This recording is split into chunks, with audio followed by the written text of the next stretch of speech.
You don't get along with Sakaki? そういうわけじゃないのよ。でもユミちゃんはきっと私のことあんま好きじゃないと思うのよさ。 She talks way too damn slow. On the other hand, I'm pretty sure Sakaki said something like, I think Isuru-san avoids me on purpose. You're in a state of mutual wariness. Well, I suppose that does happen sometimes. Sakaki, a guarded person who doesn't reveal her thoughts easily, and Makina, who feels most secure when she's burrowed her way into someone's heart. Their personal comfort zones may be incompatible. Well, it's foolish to expect everyone to get along. A long time ago, I knew a guy who hated black people with a passion, and nothing anyone said could get him to change his mind. Sakaki Yumiko and Irisu Makina. There's no need to forcibly push them together, but in their case, maybe a mutual compromise is called for.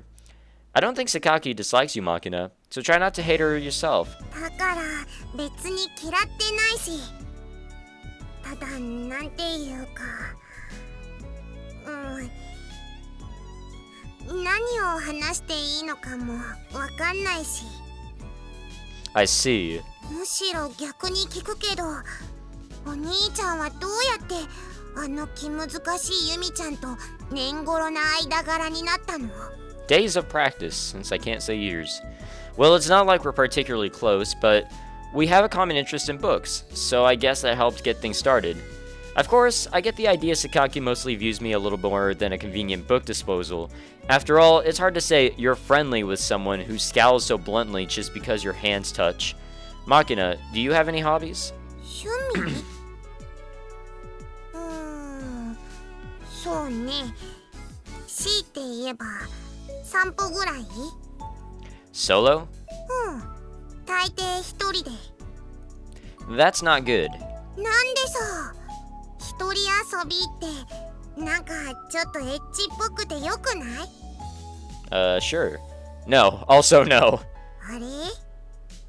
At the company I work at, solitary hobbies are fundamentally discouraged. They place a lot of stress on keeping up some form of communication with others. When it comes to the interests of the employees, the basics are alcohol, women, and gambling, but it's a bit difficult to own up to it in front of the boss. Ugh. Therefore, when asked, some of them just came up with a safe-sounding conventional hobby like shogi or go. When the superiors reacted favorably to those answers, the end result was that The end result was that the hobbies column in the employee survey data recorded an overwhelming number of shogi buffs. Although going with the flow is pretty much the defining Japanese characteristic, it's still something of a pathetic story. Well, having given God damn it, it's like near the end of a session, I cannot speak anymore. Well, having given them a nice safe hobby like reading myself, I guess I can't really say too much. Nothing, just talking to myself. Incidentally, once you're the one giving the surveys out, in other words, an executive type, the hobby of choice would be gardening. Not something you can do when you're living out of a barracks. 趣味ってそんなに大事？ I would say so. Yeah, it's better to have some interest than not, even if they're really worthless. For example, the aforementioned employees and their wine, women, and song. Even then, if they can help you find a single common interest with someone, your hobbies are worthwhile as social lubricant, even if they're worthless in every other respect. This is something I heard secondhand from a senior employee at my job, but sometimes you can get cases like this. Another fucking story? God damn it. I'm not reading this in a weird voice. This is a story about a man who took a business trip to Gifu Prefecture.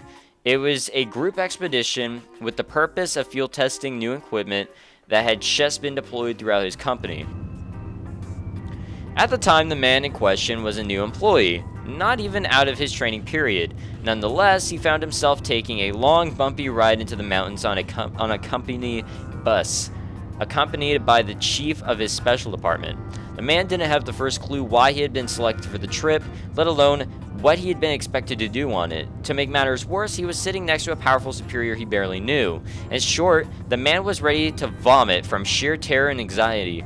He fought desperately to keep calm, but his face was pale as a sheet.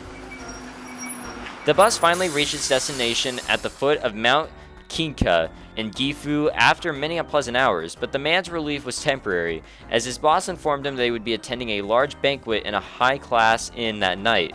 Corporate banquets are basically a cruel kind of talent show. New employees were expected to perform some skill for the amusement of the gathered VIPs.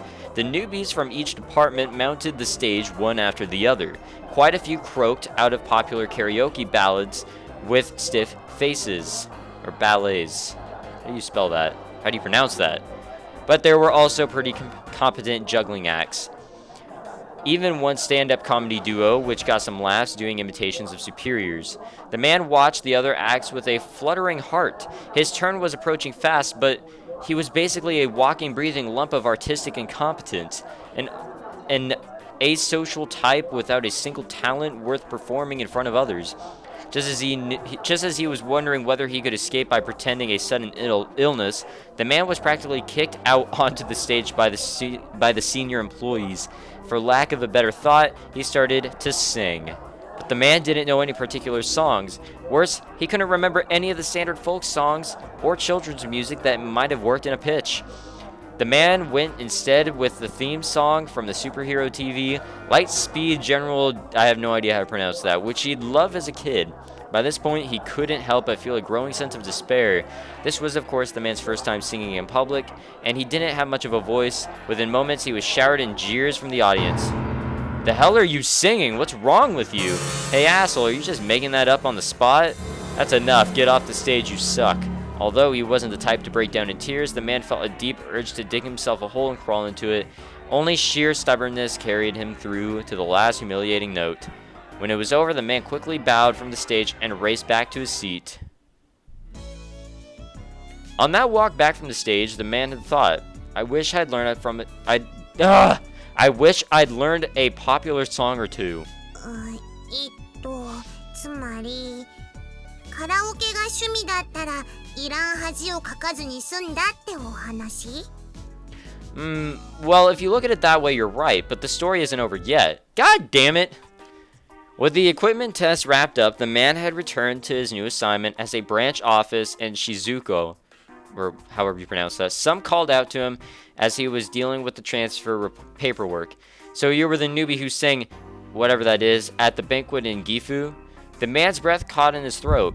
They figured out by now that the main job of his superiors was to flaunt their authority by picking at the smallest mistakes and then rubbing his nose in them. And the manager speaking to him was infamous for his zealous leadership of his underlings. Frankly, the man was about ready to piss his pants. He swallowed and chewed his lip, bitter thoughts running through his head. What's he going to blame on me? How long will I have to grovel? But the manager's words took him by surprise. I loved that show when I was a kid. The man blinked, dumbfounded by his unexpected development. You from Hiroshima, kid? According to the manager, whatever that is, reruns were played relentlessly every weekday afternoon on the local station. Practically every child in Hiroshima grew up watching the show. But the man wasn't a Hiroshima native. In the area he lived in as a child, the Children's Encore Theater program would broadcast old episodes of the show every summer. He just happened to see a few. Even so, the manager must have been really pleased to find a fellow, whatever that is, fan, as he began to pull a few strings to the man's benefit. One night after work, the man returned to his bed in the company dorm to find that a white plastic bag had been tucked underneath the sheets of his neatly made bed. He didn't remember putting it there himself, and when he asked around, nobody else had an idea of where it come from. The bag contained a huge jelly roll and a cup of instant ramen. As a new employee, the man had to eat dinner at a set time of 5 p.m. By 10 p.m., lights out, time at the dorm, all of the trainees would be starving. This supplemental meal was therefore a very considerate present. The man had an idea who was responsible. Most likely, his new buddy at the top was the only one who could pull it off. On top of the early dinner time, learning the ropes as a trainee is particularly tiring. His new buddy had probably figured he'd have a hard time getting his young body to fall asleep on an empty stomach. The man actually didn't have a particularly big appetite, and wasn't the type to be troubled by irregular meals. But then again, as a new employee, he didn't have much money he could spend freely on snacks and such. A little sugar was extremely welcome. If I get caught, they'll get punished too. So the man split the smuggled food with the other trainees in his room, and they all devoured their shares greedily. As the presents from his new buddy, at the time they were known as the whatever that is supply drop, continued, that talentless, quiet, and hobbyless triple threat contender for the asocial crowd suddenly found himself getting along with the group in the dorm, all thanks to the whatever that is collection. And 3 months later, when the man's training period came to an end, it was once again his new buddy whose recommendation got him assigned to the Chiba branch office he'd hoped for. In other words, when it comes to hobbies and interests, anything is fine. Finding friends can talk about some common interest is a really valuable thing. Sometimes something that small can be the trigger for gaining a huge leg in life. That's the moral of the story. なんかよくわかんないけど、大マカロフって大きなマカロンみたいで美味しそうなのよ。Oh, well, that's all she got out of that. I thought this was a pretty meaningful story. I guess it didn't quite get across. 要は一人で散歩したりお人形さんごっこしてばっかいないでいろんなこと経験しとけってことなのね。Well, more or less. When you're young, you should mess around with all sorts of things. Just try to find something that grabs you, even if it's stupid crap. お兄ちゃんは今なんか夢中になってることあるの？ After all that spacing out, that's a pretty sharp question. I glanced down toward the pile of borrowed books I'm holding in my hands. I suppose right now I don't have anything other than reading that qualifies. ロールケーキ食べたいね。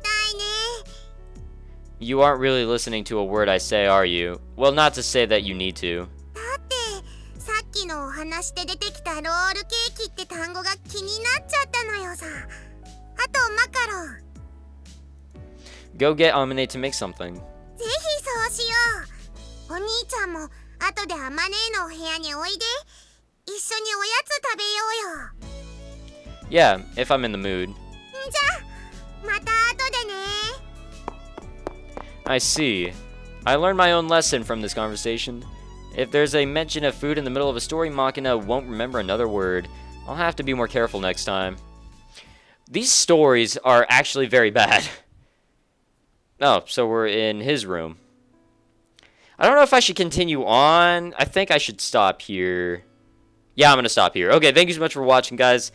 I'm now learning that near the end of the session, I start losing my concentration. And it's harder for me to do this, so hey, at least now I know. And knowing is half the drugs. So next time, we'll do whatever is going to go on here in the dorms. And hopefully we get some more nudity, because that is always a surprise. But anyways, my name is Michael SK, and I will see you guys in the next session. Bye-bye.